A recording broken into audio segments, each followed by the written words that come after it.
as we're getting started. So my name is Darren Lewis. Kevin Campbell is our instructor for today. I'm going to stop my share, let Kevin come onto the video as well, and then go ahead and share his screen. And then I'm going to do a very brief introduction of Kevin. Give me just a second. It may be helpful if you're watching on your computer to exit out of full screen, but let's go ahead.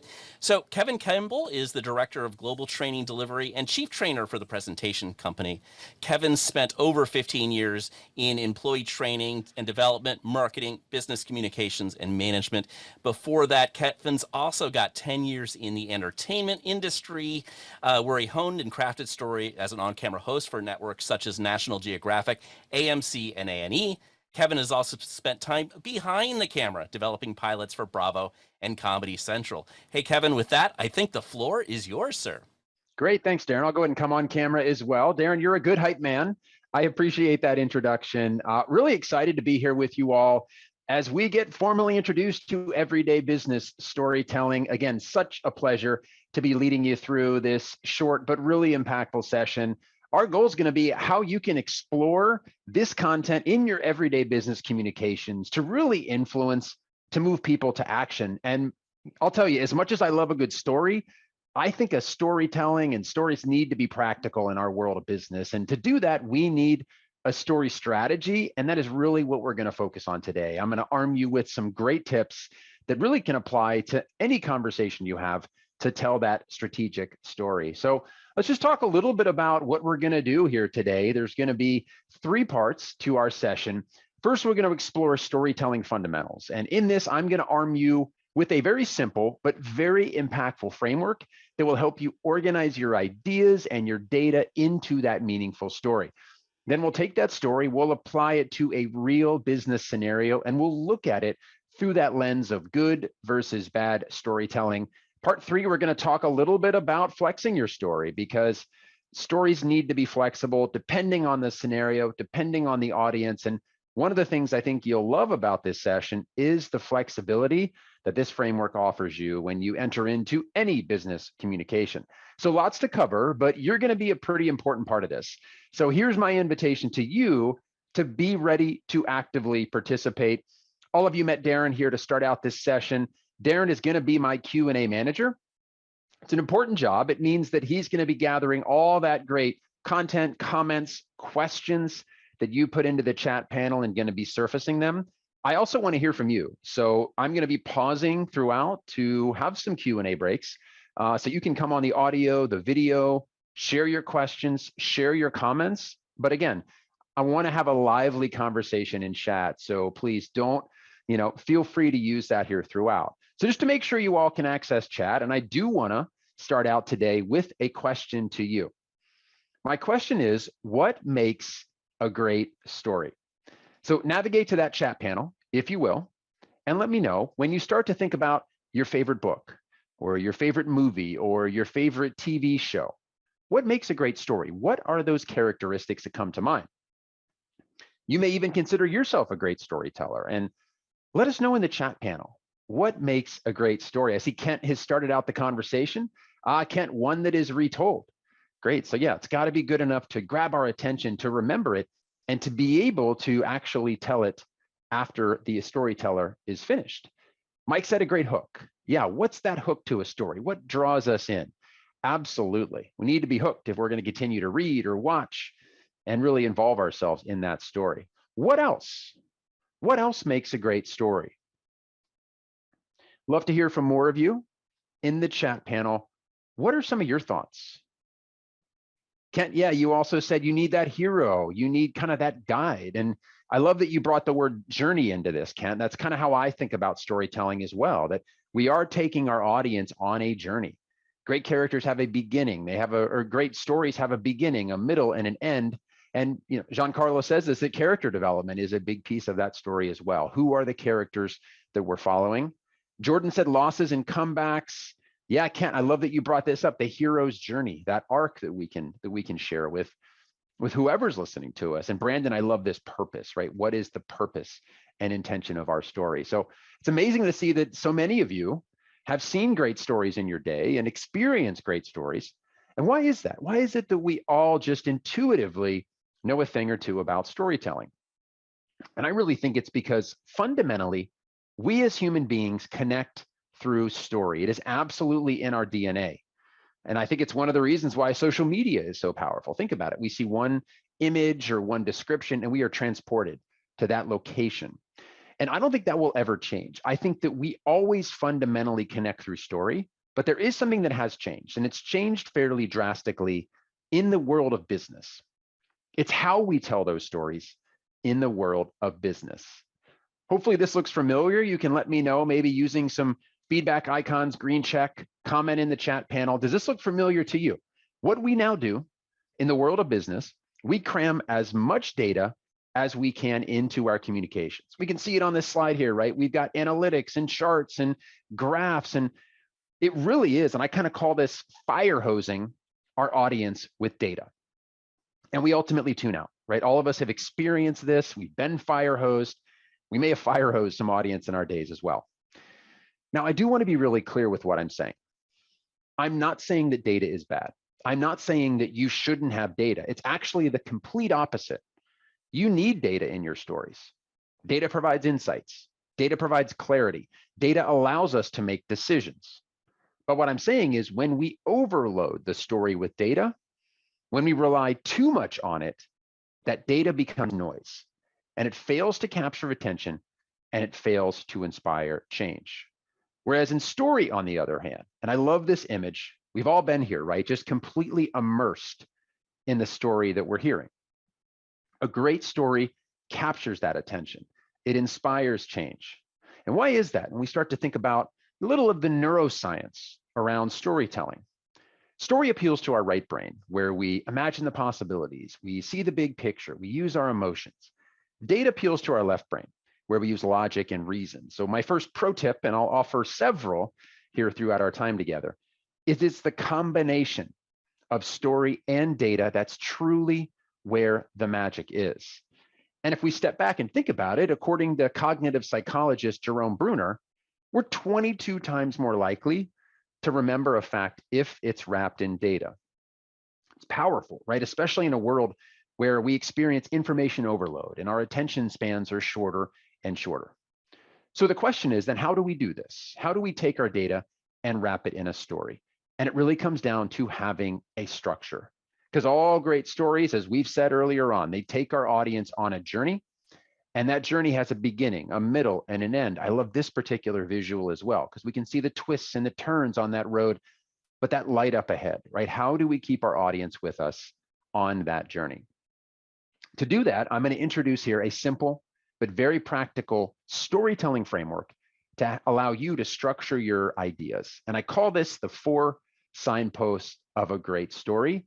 And I want to explore these together. So get ready to give some feedback in the chat panel.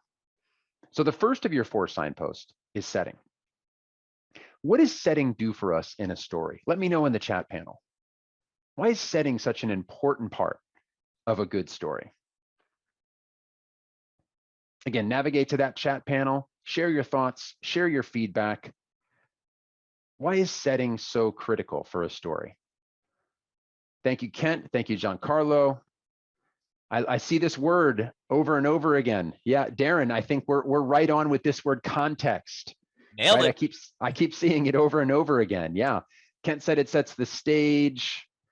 Yeah, context is the word that I think about too when I think about setting. In traditional storytelling, think movies or books. The word usually means physical place, right? But in the business environment, it's all about context, right? It's all about maybe taking the opportunity to share some information backed by that data that helps build that critical focus for that audience to get everyone on that same page.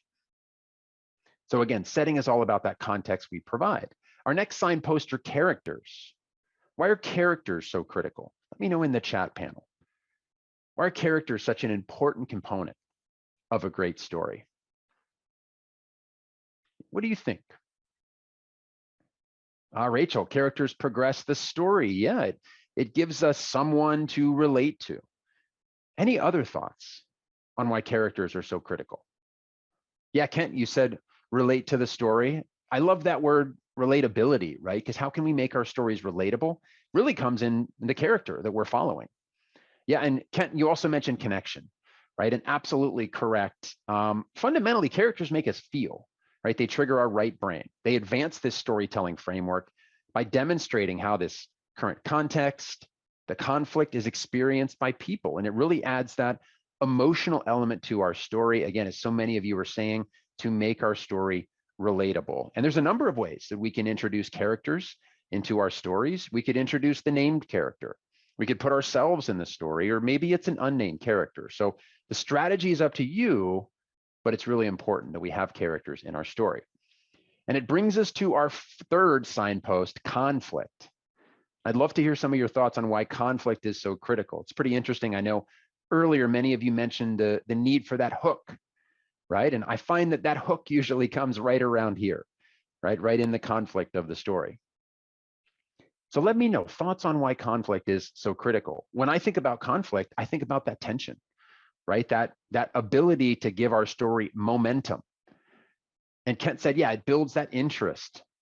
Absolutely. And I like to say, if there's no conflict, there's really no story, right? And your audience can't even be sure that maybe you understand their problem. Mike said it pulls us into the story. Yeah, it really does. And I think conflict at times, it can be maybe the more difficult signpost to get right. But once we get it right, and once we're speaking to our audience's challenges, it really elevates the story. And maybe there's just one conflict that our audience is dealing with, or maybe we have escalating conflicts, right? Maybe we have a series of smaller conflicts that combine to create that much larger conflict. And we have to keep in mind that when we introduce conflict, it does leave our audience in a little bit of an uncomfortable place mentally.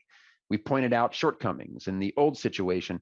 Maybe we haven't given them an alternative, which brings us to our final of our 4 signposts, the resolution, right? The ultimate payoff, the last element of our story, where we can unveil that new opportunity or that new idea, that new product, right? And it can be kind of the meat and potatoes of your story at times, when we're getting into the features, the benefits, the functionality, the cost, the resources, the implementation timeline.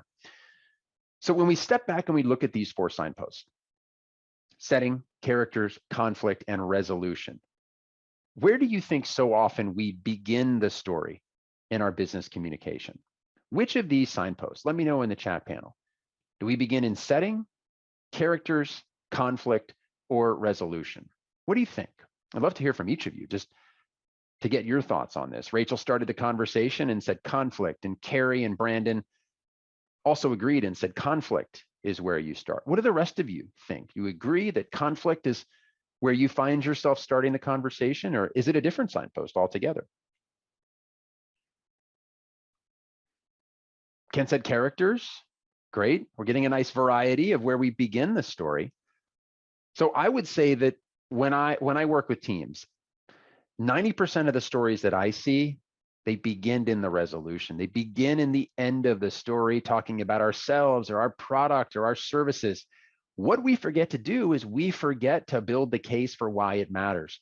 We forget about the setting, the characters, and the conflict, or they come way too late in the story. Because our goal is to craft and build a story that connects to our audience. So the rule that I'm going to introduce here is that setting, characters, and conflict can come in any order, but they must come before the resolution of your story. And keep in mind, the first 3 signposts can be presented verbally, they can be presented visually, they can be as short as 30 to 60 seconds or longer. It really is your choice. Another way to think about this is the setting, characters, and conflict make up the why of the story. Why should our audience care? Why should they be invested? And when your audience gets to the resolution, that's the how, right? That's that plan. But I want to introduce another concept, because before we jump into the resolution, we need that kind of mental bridge to get there. And I call that the big idea. What's the one thing you want your audience to remember from your story? So we've got these 3 critical components to a great story: the why, the what, and the how. So just to unpack this concept of a big idea a little bit further, that big idea truly is that inspiring, insightful, and actionable preview of what's to come in the story. It doesn't contain all the details of the how. That's coming later. You can kind of think of this as the trailer before the movie, because keep in mind, conflict can cause that mental discomfort for the audience. So having that compelling, that insightful big idea, so critical to keeping the audience with you. So here it is. It's our baseline story structure, and you can take this and apply this to any of your business communication, whether it's a presentation or email or one pager or a talk or a speech you're giving, marketing collateral. It truly is something that can take and apply to any of the communication that you do. Darren, I think this is a great opportunity to pause and see what questions that we have. I would love to hear from some of you over our audio video line. If you want to jump in with a question, or maybe it's a comment on this structure, you can raise your hand if you like, or we've got a small group. You can just kind of unmute and jump on the audio line and let us know your question. Darren, while we're waiting for that, what are some questions that usually come up from other participants in the past? Yeah, Kevin. So this looks great, but let's say I'm just doing an update, right? I'm not doing a pitch. I'm not making a recommendation. How do I proceed? Yeah, it's a great question. Just again, we're going to encounter different scenarios, right? And that's one of the things I love about this, about the flexibility of this particular scenario.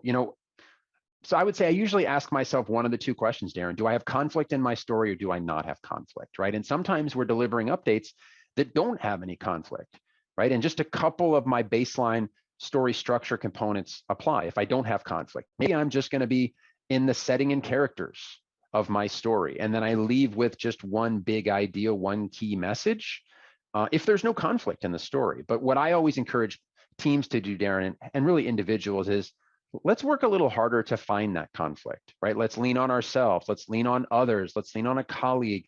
Because once we find that conflict that's grounded in the audience's world, suddenly we can be that thought leader, and we can introduce then that conflict into the story, and then all of the baseline storytelling components really apply. Excellent. Thank you. Hey, Ken, I'm going to call on you. We need to hear from the room. I know it may be a little noisy there, but we'd love to get some other voices into this conversation and, see how this flows into your world of work. Sorry, I had to get on this because we're in another room and I hit my computer and broke the speaker. So we're on my cell phone now. Outstanding. So any questions you or anyone in the room there has? Go ahead. How do you determine what type of presentation you're going to employ this type of story on? Yeah, it's a really great question, Kevin. I know you have an opinion. When I look at this, I just want to make a point that we use this well beyond presentations, right? We use this in emails. If I was doing a one-pager, anytime I need to really hit with an audience, I'm going to use this because it helps me get inside that audience's world. So how do I decide when to use it? When the stakes are medium, high, or very high.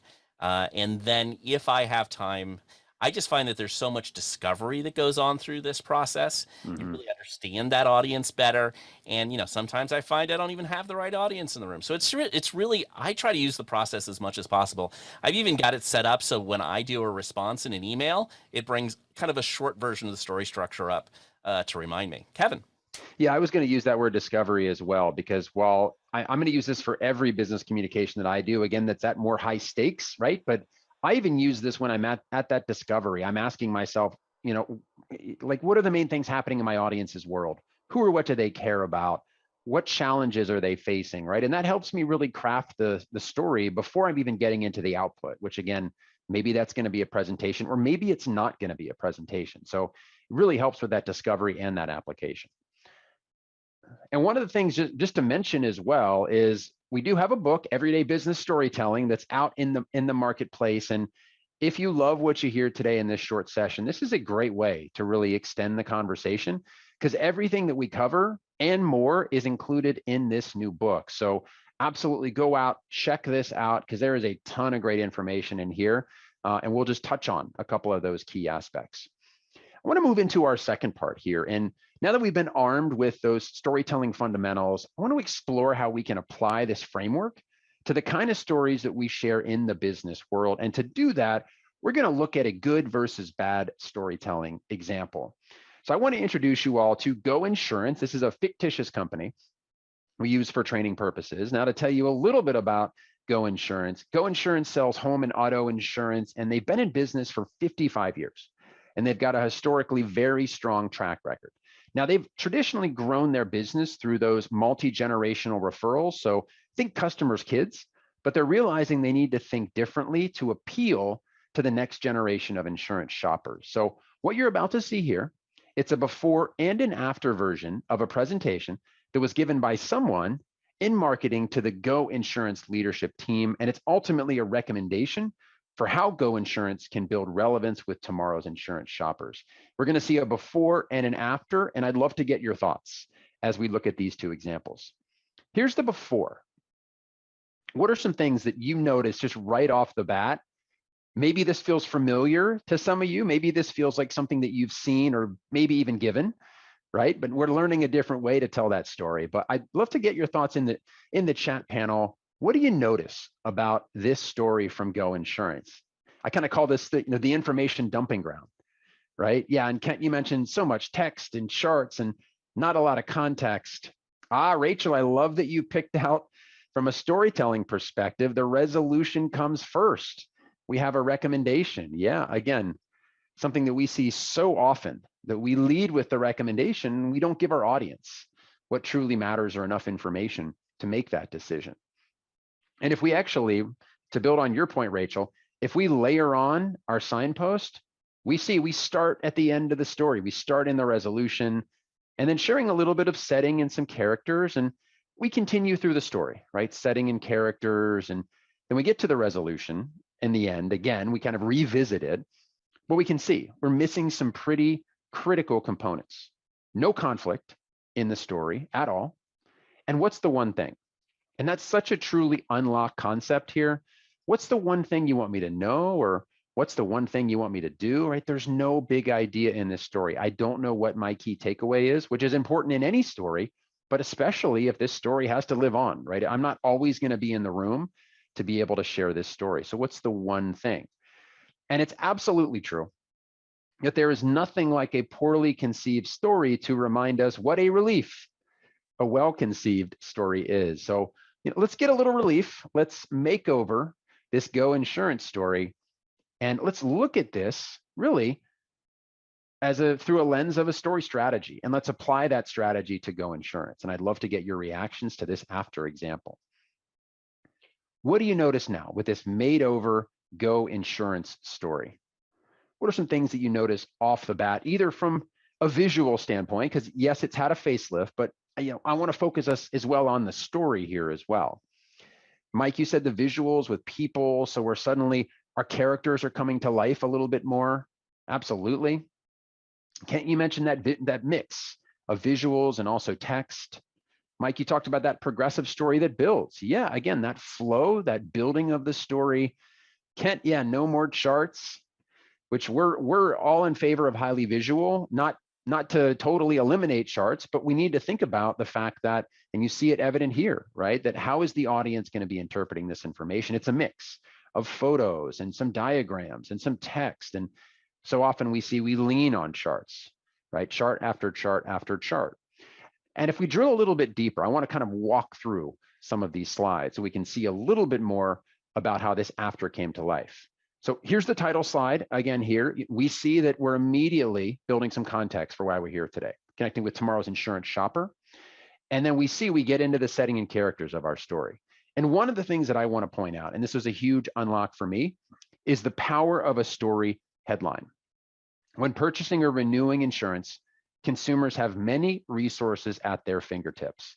I'm just going to jump back to our before story really quickly here to show you what a contrast that is from that headline to insurance discovery process, typical buying timeline, which tells you nothing about the content and forces the audience to drop into the body of the slide and try to understand the meaning, versus this headline here backed by relevant data that's easy to scan and really understand.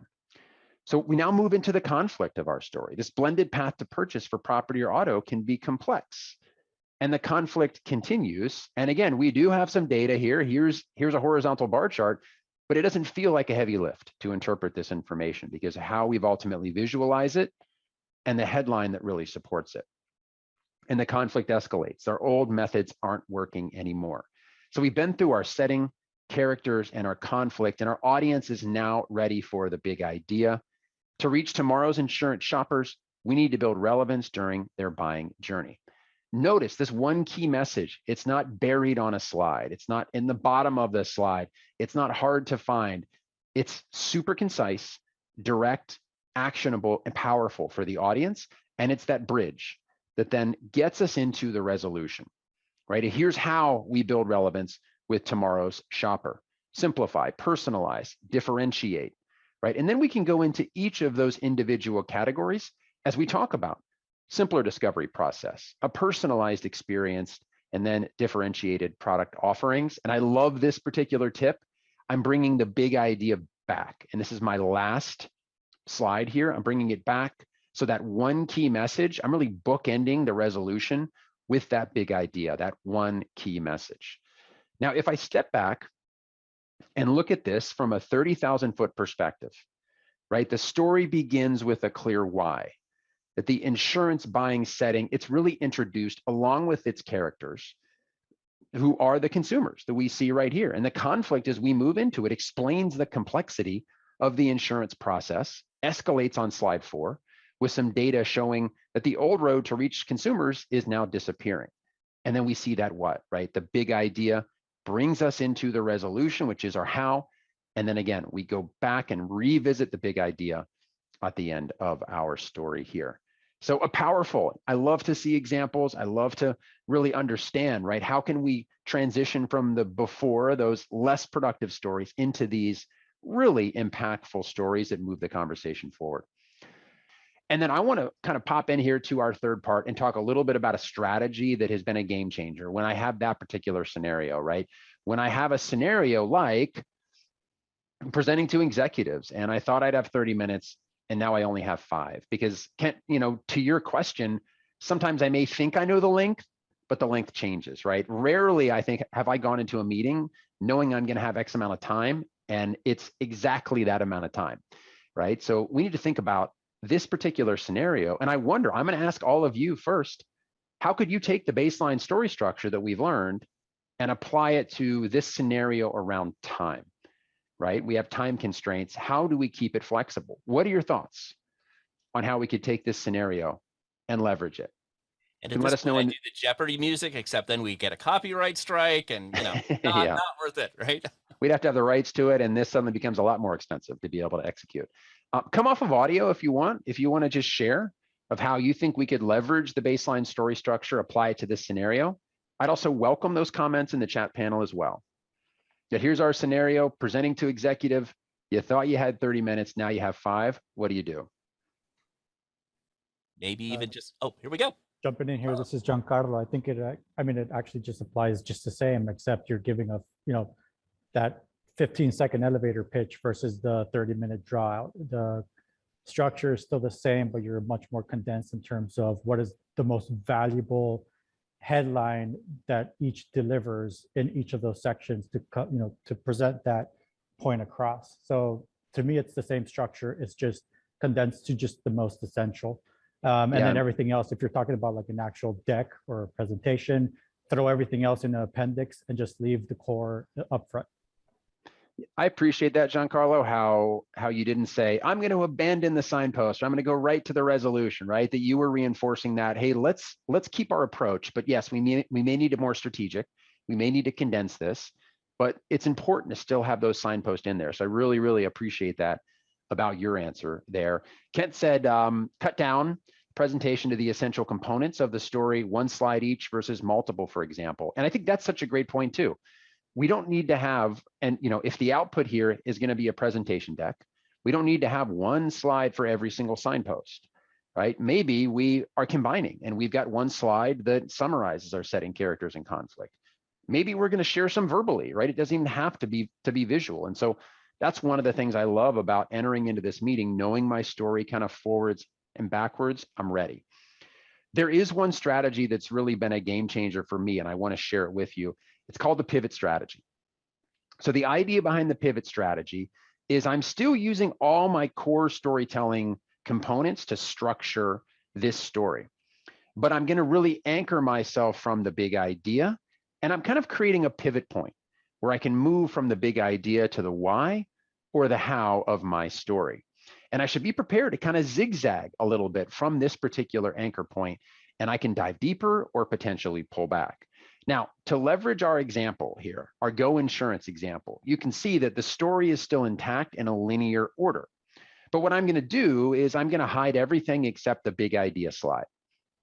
And I'm going to probably take 30 to 60 seconds just to give a really high level update on my setting, characters, and conflict. And I'm going to do that verbally. I'm not going to abandon it and just go right to the big idea, but I'm going to talk a little bit about how really, when purchasing or renewing insurance, that consumers have had many resources at their fingertips. And this blended path to purchase has been very complex for them. And we've relied on current customers' kids historically, but we need to think differently. And then I'm going to visually show this slide. To reach tomorrow's insurance shoppers, we need to build relevance during the buying journey. And then I'm going to pivot. I'm going to throw it out to my audience. Do you want to know more about why it's so important that we need to build that relevance? Or should I tell you my plan for how we're going to build that relevance? So suddenly in a short amount of time, right in that 5 minutes, now I can get into the meat of the conversation. I can navigate to the portion of this that my executives really care about, or I could apply this for any audience that really my audience truly cares about, and I can let them be in the driver's seat. And from a tactical standpoint, back when we were all face-to-face a whole lot more often, I was able to use hyperlinks, and there are a couple ways in PowerPoint that I was able to execute this. But the tactical way that I do it now in Zoom is actually pretty easy. I'm going to show you my setup right now that I'm using to facilitate this. I've got this audience view, which is what all of you see. But then in PowerPoint right now, I've changed to having presenter view where I have my thumbnails. I can very easily click on a thumbnail. It takes me to that particular drill down slide. So I can keep the conversation flexible. So I love this pivot strategy because it really allows me to walk into a meeting with maybe 70 slides behind the scenes, but I'm not planning on showing all 70, right? I've got that much more condensed couple of slides, 3 to 5 slide version of my story, but I can drill down as the conversation needs to go there versus having to go into a meeting with 70 slides and racing through my content. So start to think about how can you leverage this pivot strategy to truly anchor yourself from the big idea and move to the part of the story that appeals most to your audience. Just a quick comment here. You can definitely check out our book. Part 5's got a lot more information on a number of different scenarios. Again, we are short on time. We've got a short session, but there are a lot more scenarios that we encounter that we have to tell a story, and we go into those scenarios in the book. So make sure to check out the book for more of those flexible strategies there on telling your story. So really great opportunity for us to be able to jump in, talk through storytelling fundamentals, explore some examples in good versus bad storytelling, and look at how we can be flexible, really, given that challenge with our audience. And there's plenty more challenges that we do encounter. So as we move toward a close, I would love to hear, are there any last questions, any last comments about what we've learned here today? Again, I'd love to hear from you if you want to come off of mute and share maybe your key takeaway for our time here today, or maybe a final question, or you've got that chat panel as well. You can let us know. So final questions or comments here. I got a I don't question. have a, you first, Mike. From the before and after on the insurance deck, obviously the first one is someone threw all this content into PowerPoint. Second one, they plotted it out according to how you tell a story, had some graphic design capabilities. So, and I know this is an open-ended question that may not have an absolute answer, but going from before and after presentation, what is the typical time to build out the second scenario? Because obviously it went from, I think, 6 slides to 7 or 8 or 9, because we're extending the thoughts beyond just having one per slide. So any ballpark on that, or any gauge, any rule of thumb that we should maybe adhere to or consider?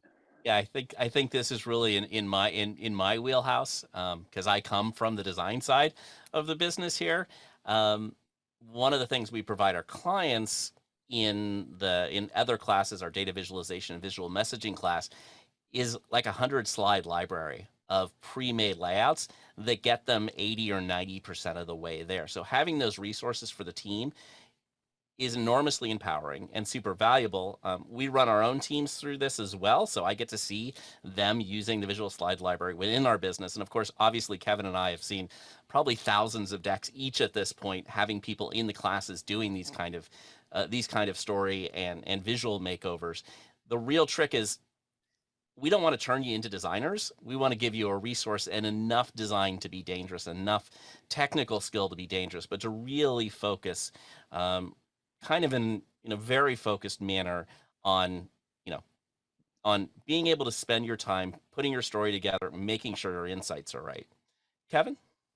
Yeah, and I could just take an existing deck to that question, and I could go into this deck and I could look at it from slide sorter view, and I could start to label my slides. Where am I in the story, right? I think that process of really transforming, it starts with some discovery around your own story. Are you all, is every single slide in the resolution? Or are you all setting in characters? So I'll go in sometimes and just start labeling my slides to identify gaps, because I may have some slides that I can actually, with a better headline and maybe netting it out a little bit, end up repurposing, or I may need to start from scratch. So that's kind of how I like to approach existing decks, because that kind of helps me understand how much do I know about my audience, where are the gaps, and then where are the opportunities to make my story even stronger. Great question. Any final question or comments as well? You've got that chat panel if you want to share anything there, maybe a key takeaway from what you learned here today. We know Ken had one, or someone sitting next to Ken. Yeah, no, I think there are a lot of great takeaways, gentlemen. You did a great job. I think for me, it's I tend to fire hose my decks, my presentation, and I think I can be thinking through the 4 signposts and retool a balance of visuals and storytelling. And I try not to have heavy text anyway, but I think that was helpful.